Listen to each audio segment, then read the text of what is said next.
Vous avez remarqué depuis ce matin, il y a eu beaucoup de textes. Quand on a préparé cette journée, on a eu du mal à faire des choix. On avait envie de tout faire entendre. Et du coup, avec mon petit camarade, quand on s'est dit comment on va reprendre le fil après les 3 textes que vous venez d'entendre, le fil, il est assez simple. En fait, oui, c'était Marie-France et Raymond Négrel, Résistance et travail de rue, le dernier texte. En fait, le fil conducteur entre tous ces textes, c'est qu'est-ce que ça nous fait à nous d'être soignants. Ce matin, il y avait le texte qui disait « Bienvenue à l'hôpital psychiatrique ». Ça fait quoi, toi, la première fois que tu es venu à l'hôpital psychiatrique? Il y a bien longtemps. Il y a à peu près 25 ans. Mais c'était un retour un peu dans l'enfance, puisque je suis moi-même le fils d'une infirmière psy qui a fait 42 ans à Édouard-Toulouse. Donc la première fois, c'était le 1er mars 98. C'était un peu ça, c'était le retour aux sources. Et depuis, je suis là. Voilà. Et vous? Ça vous a fait quoi la première fois que vous êtes venu à l'hôpital psychiatrique? Novembre 93, j'arrive dans un pavillon de Toulouse. Je suis accueillie par un infirmier qui me dit « Allez viens, je vais te montrer ». C'est pas moi. Le lever des patients. Et j'arrive dans une chambre. Celle-là, je parlais, au moment du repas, je parlais de la relation qu'on a avec les patients, en fait, et de ce qu'on observe. Et un monsieur, je ne connaissais pas encore ce mot, complètement pragmatique, ne voulait pas se lever. L'infirmier me montre. Il va chercher un seau d'eau, il lui met une balance sur la tête. Ok, le patient se lève. Le lendemain matin, le même infirmier lève le lit et le patient s'écroule, et le patient se lève. Et le 3e jour, changement d'équipe, une infirmière arrive dans la chambre et le patient se lève. Voilà. Et là, ça me fait penser, moi, depuis ce matin, j'essaie de définir ce que c'est pour moi la transmission. Et je dirais que c'est une récolte. Une récolte, si le soin psychiatrique, c'est un soin de jardinage, où il faut de la patience, de l'humilité, de la terre, du soleil, etc. La récolte, pour moi, la transmission, c'est une récolte un petit peu comme une récolte je crois que pour les fleurs de safran, il faut presque 200 fleurs pour avoir 1 gramme. Et je pense que nous tous ici, on a notre panier de récolte, mais ça ne se touche pas. On peut pas. Si je mets dans la main dans un panier de fleurs de safran, ça paraîtra très léger. Mais en fait, il y a des milliers de fleurs. Et pour moi, la transmission, je pense, c'est quelque chose qui ne se parle pas forcément, qui se vit et qui se récolte, en fait. Et même l'infirmier psy alcoolique qui m'a enfermé en chambre d'isolement parce que j'étais stagiaire pour voir ce que ça faisait, je pense que ça fait partie de la récolte du panier, en fait. Voilà, c'est tout. C'est ce que disait très justement Robert ce matin. La transmission, il y a ce qu'on transmet, on n'est pas sûr que ce soit bon ou mauvais, et puis il y a celui qui reçoit. Effectivement, j'aime bien l'image du safran. Qu'est-ce qu'on reçoit, qu'est-ce qu'on ne reçoit pas, c'est à chacun de faire le tri, peut-être, dans ce qu'il reçoit. Bon, mon premier jour, c'était un peu... Je suis arrivé et j'ai une séquelle de polio et je boite. Et quand je suis arrivé, donc le fait que je boite, je rentre, et les infirmiers disent, tiens, il y a une entrée. Parce que quand on est infirmier, on est grand, blanc, beau et costaud, et on ne boite pas surtout. Oui, je sais. Donc voilà, et donc tout à fait moi ça. Et donc les premières minutes, j'ai été pris pour un malade. Et donc je lui dis, bah non, je ne suis pas malade. Et ils ont eu du mal à entendre. Et c'est parce qu'ensuite, il y a quelqu'un de la DRH qui est arrivé en me présentant, en disant que j'étais le nouveau stagiaire. Mais sinon, mais pendant quelques minutes. Et je vous avoue que ça fait drôle. Voilà. Il faut toujours se méfier de la DRH. Oui, c'est ça mon principe de base. Allez, racontez vos histoires. C'est intéressant, partageons. Mon premier renfort, donc je venais d'arriver sur l'hôpital, et ce jour-là, branlement de combat, tous les téléphones sonnent, la permanence accueil qui appelle pour dire qu'il faut partir en renfort au pavillon 9, puisque tout à l'heure on parlait de pavillon 9, c'était au pavillon 9. On reçoit un patient très dangereux, gros psychopathe, donc on appelle tous les hommes de l'hôpital. Et tous les hommes de l'hôpital sont partis, c'était un balai de petites voitures blanches à l'époque.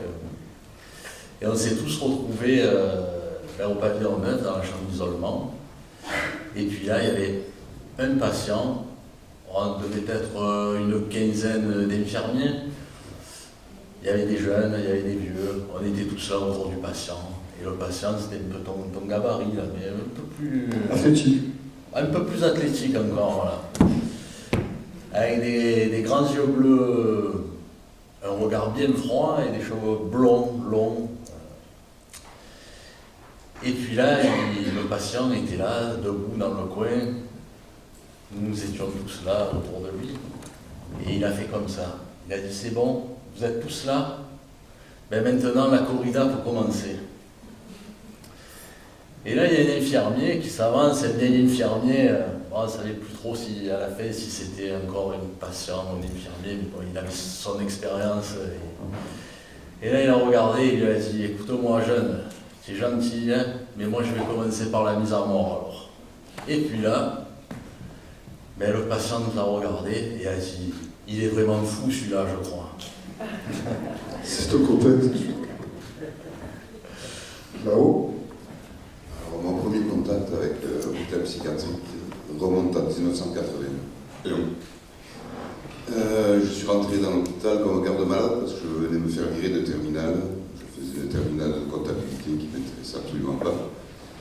Et je suis arrivé par hasard dans l'hôpital psychiatrique comme garde-malade, je disais donc, et je me suis aperçu que pendant 8 heures, je riais, en fait, avec les patients et avec les collègues.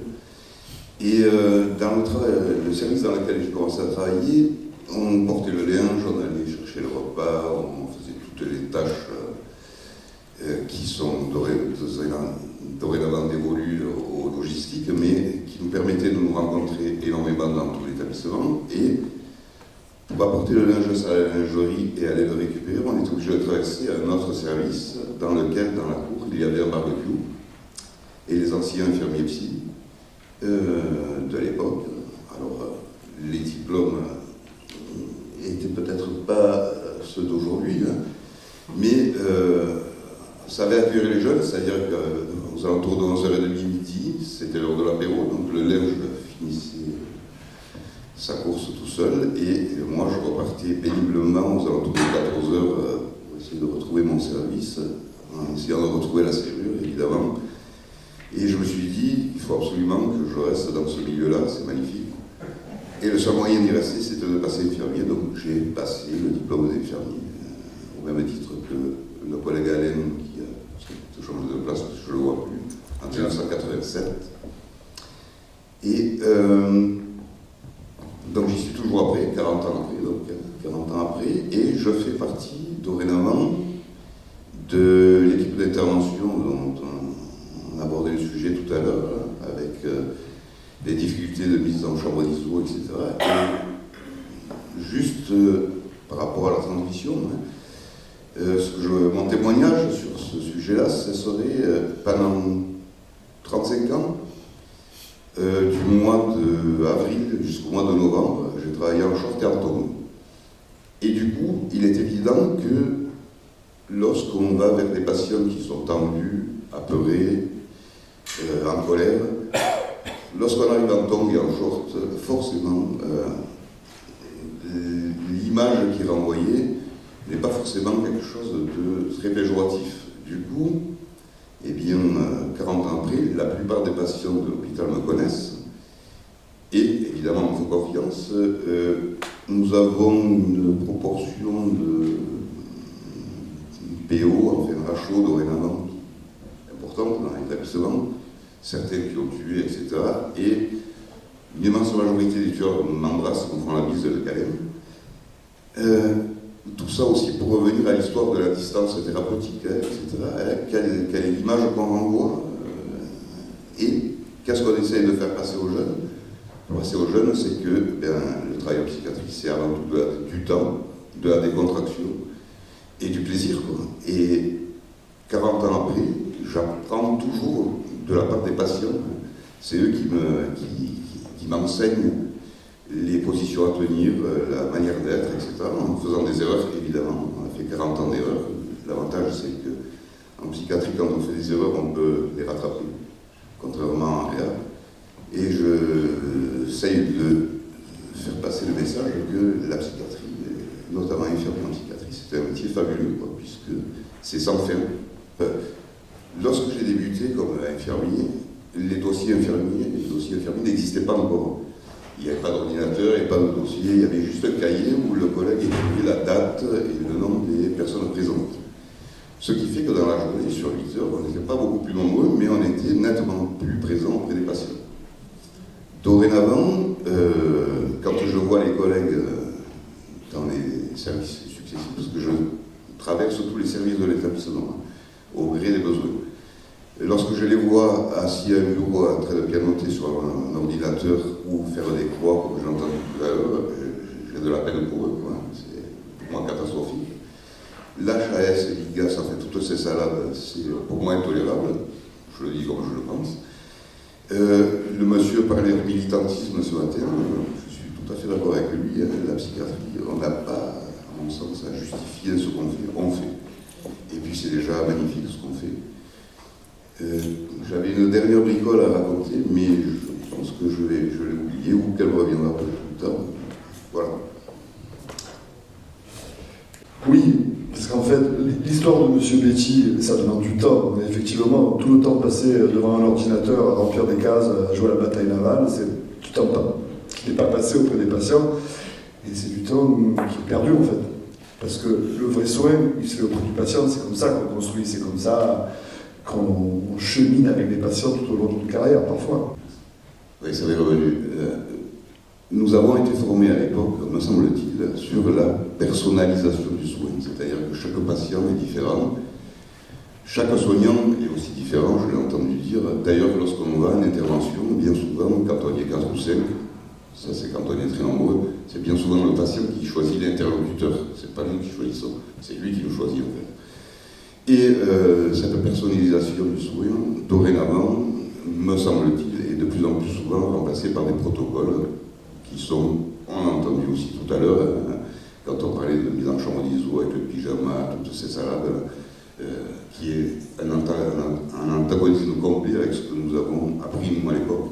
C'est-à-dire vraiment, chacun est différent, la négociation, les protocoles sont au même titre que l'IGAS ou l'HAS, des plaies. Voilà. Je suis arrivé en psychiatrie, je parlais des anciens ce matin qui m'ont appris plein de choses. Il y en a un quand même qui m'a dit un truc intéressant. Il me dit, en psychiatrie, tu n'es pas un infirmier comme ailleurs.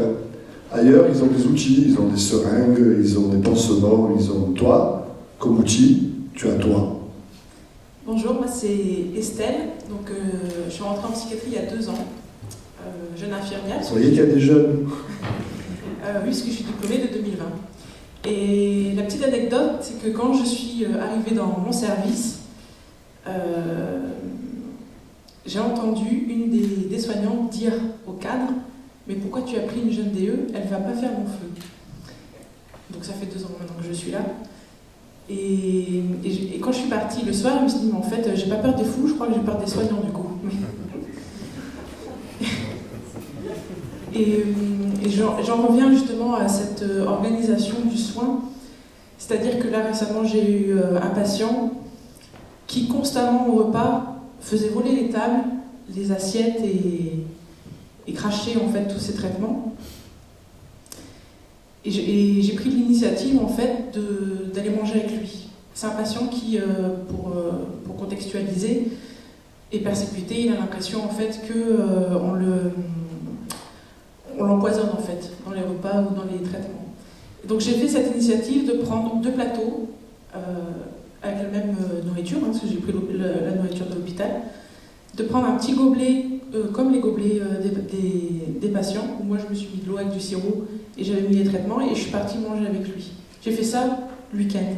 Ça s'est très bien passé et c'est vrai que l'équipe m'a dit Mais tu peux pas faire ça, Estelle, parce que le problème, c'est qu'en semaine, on n'a pas le temps avec l'organisation du service. Donc comment on fait? Et moi, en fait, ma question, c'est ça. C'est comment je fais, moi, avec cette transgression, en fait, par rapport à l'équipe, en tant que jeune DE, et avec cette conception du soin que j'ai. Moi, j'ai envie de vous dire, vous êtes sur la bonne descente. Transgresser. Si on n'avait pas transgressé, on n'aurait jamais fait avancer le soin psychiatrique. Parce que j'ai l'impression qu'il faudrait faire une journée comme ça, où chacun parlerait de ses expériences et raconterait des choses pour montrer aux autres qu'en fait on n'est pas tout seul, qu'on a vécu tous. Moi, ton renfort et Nelly, j'ai travaillé avec lui. Jérôme aussi, j'ai une anecdote. Tiens, on arrive en chambre d'isolement, on était tous les deux. Le patient ne voulait pas l'injection, bien évidemment. On ouvre la porte, il avait un bro avec de l'eau, il nous jette de l'eau au visage. Mon petit camarade, il n'était pas petit, il était plutôt grand, costaud, il me dit ferme la porte. Je dis non mais on doit aller, non mais ferme la porte. Et il s'en va. Moi j'attends dans la porte, je m'infirmier, je dis qu'est-ce que je fais, mon Dieu, qu'est-ce qu'il fait et tout. Vous avez vu les poubelles dans lesquelles vous avez mis les assiettes? Il a rempli d'eau. Il est arrivé avec et il m'a dit ouvre la porte. Je dis non c'est pas possible. Si, il m'a dit ouvre la porte. Donc j'ai donc ouvert la porte, l'eau est partie de la poubelle, a noyé le patient de la tête aux pieds, et le patient nous a regardé alors qu'il était furax 5 minutes avant, en nous disant bon bah si vous le prenez comme ça, faites-moi l'injection.